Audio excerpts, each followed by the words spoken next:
Dear students, today we are going to talk about the types of the adaptations.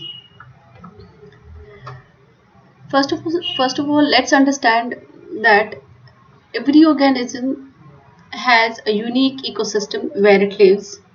All right, and this unique ecosystem is its natural habitat, or we can say this ecosystem is a place, or this natural habitat is a place where this organism gets its basic needs like food, water, shelter from the extreme weather.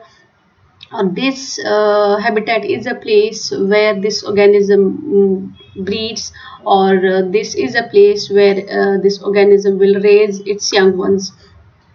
So all organisms, they need to adapt, or they need to change to their habitats in order to be able to survive. All right. So what is an adaptation?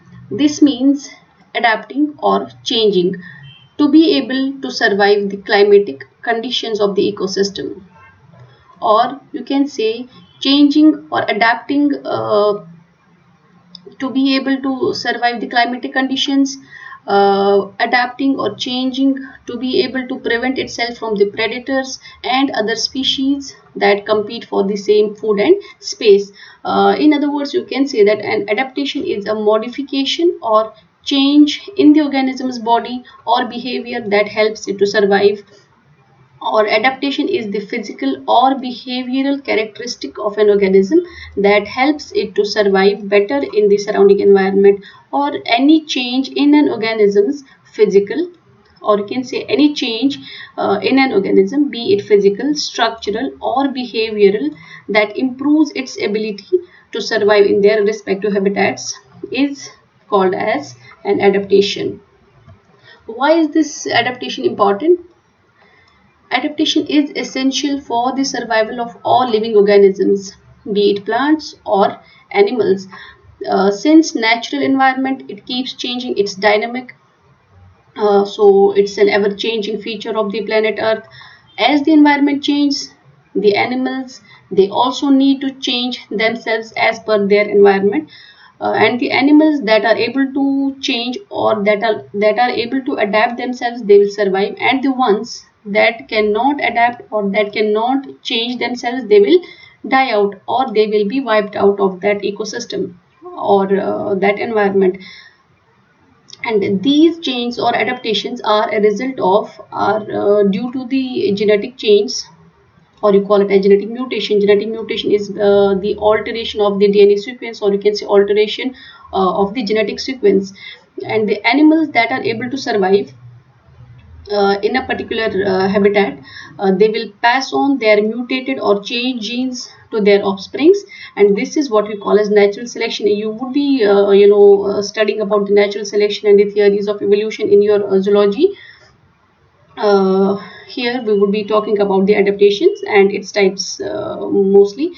So adaptations such as camouflage and coloration, it helps the animals to protect themselves from the predators, like the adaptations such as hibernation, migration. It helps the organisms to escape the extreme climate or extreme weather, be it extreme cold or be it extreme hot. So these adaptations are important or essential for their survival. So we have different types of adaptation. Some are structural, behavioral, and physiological. So what are structural adaptations? Structural adaptations are the physical features or change in the structure or the physical features of an organism that helps it to survive in its habitat. For example, just have a look at this image here. Like this is this first image is the tree frog. If you just pause this video for a couple of seconds and observe carefully, you will see a frog here sitting on the bark of a tree, but it cannot be easily spotted. All right, so this is the ability, or we call this ability as camouflaging. So the These gray tree frogs have the ability to camouflage themselves. They can change their color from gray to green and even black to white depending upon where they are sitting on. So why they do this? Why this behavior? Why this adaptation? Because it helps them to prevent themselves from the predators, so that they are not easily seen by the predators. And sometimes this adaptation helps them to capture their prey, or they fool their prey so that they can capture them easily. So this is a chameleon. Chameleons, they are the champions of, or they are the experts of camouflage.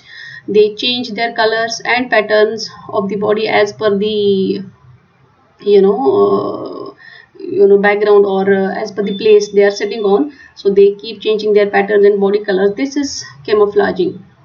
So this is a type of structural adaptation. This helps these species from protecting themselves from the predators, and this special ability helps them to capture their prey easily. Duck has got webbed feet. You might have seen on your own. They have got the webbed feet. It helps them to propel or swim in the water easily. So these are all structural adaptations. Likewise, in case of rabbit changes its fur color as per the seasons. Like it changes its fur color, so it helps them to provide a camouflage, and it protects them from the predators. In case of polar bears, they have a thick layer of fat under their skin, and they have a thick layer of fur, which helps them to stay warm in the colder climate, because these polar bears, they live in the snow, and they live in the very colder places. So these adaptations, these structural adaptations, help them to stay warm, and this thick fur helps them uh, to it helps them from the heat loss. They have got wide and large paws. It helps them to walk properly in the snow. So these are all structural adaptations. So plants have also got structural adaptations, like they have got these colored flowers. It is just to attract the birds and insects.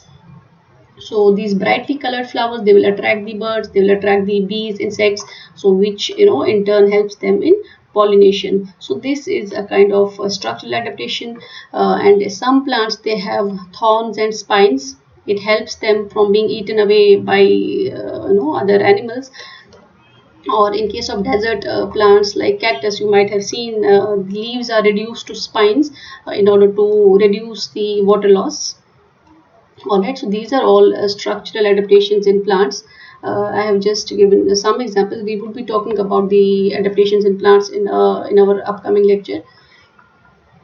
Then coming to behavioral adaptation. Behavioral adaptation is the change in the behavior of an organism, alright, in order to survive in an environment, or the process by which an organism or a species change its pattern of action to better suit its environment.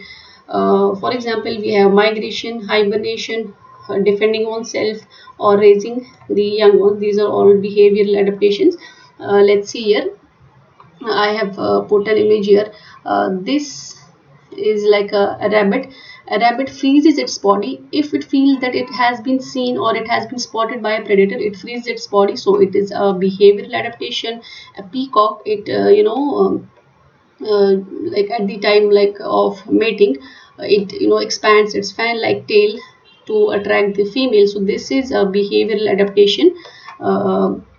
Then we have hibernation. Hibernation is the winter sleep. Some animals, what they do is to prevent themselves, or to you know to keep themselves away from the harsh weather like cold climate, they go for sleep in order to conserve energy. So how they conserve energy? They slow down their metabolism in order to conserve the energy. Uh, or you can say, in order to survive the adverse weather conditions like extreme cold, they go for sleep, and this sleep is called as hibernation. Because in winter there is usually shortage or lack of food. So in order to avoid all that, they go for hibernation. Like we have a couple of examples like these bears, bats, snakes, hedgehogs, lemurs, they go for hibernation. And some animals, to escape extreme hot climatic conditions, they go for sleep. That type of sleep is called as estivation. So these are all the behavioral adaptation. And migration is also one of the behavioral adaptations. So migration is basically moving from one place to another place in order to find a better climate, in order to have the greater chances of finding food, in order to keep their young ones safe. And later on, these animals, they will return to their place of birth. So this is the migration, and this is one of the behavioral adaptations that you see in certain organisms. Then we have physiological adaptations, like structural adaptations. The physiological adaptations are also they also involve physical change in the species. All right. However, the physiological adaptations are not always seen in the organism's appearance. We cannot always see it. Okay. So, or you can say this is the internal or cellular features or cellular change inside an organism that enables them to survive in their environment. For example, snakes and spiders, they produce venom or poison to defend themselves, and at the same time to kill their prey. Another example is the ability of mammals to maintain their constant body temperature. And the animals that are able to maintain their constant body temperature, they are called as homotherms. All mostly mammals, including humans, are homotherms. So this is also one of the physiological adaptations, to be able to maintain the constant body temperature. All right. So these are the examples of physiological adaptations. This is all for today. Thank you. Have a nice day.